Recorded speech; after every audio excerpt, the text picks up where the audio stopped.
Sound effect video आप भी बना सकते हैं मात्र 5 सेकंड में। सबसे पहले आपको वीएन एप्लीकेशन में आ जाना है, अपना वीडियो चूज़ कर लेना है। इसके बाद यहाँ से हम लोग वीडियो चूज़ कर लेंगे। यहाँ से जितना गाना काट सकेंगे, यहाँ से हम लेंगे ऑडियो के बाद साउंड इफेक्ट।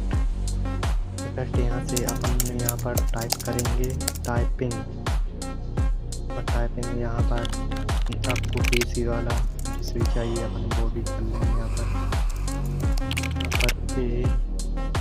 यहाँ पर ए वाला पीसी वाला टाइपिंग है। यहाँ पर इसका साउंड देखेंगे अपन कैसा साउंड आ रहा है। ये है आपका, यहाँ से आपकी पूरी वीडियो कंप्लीट हो गई।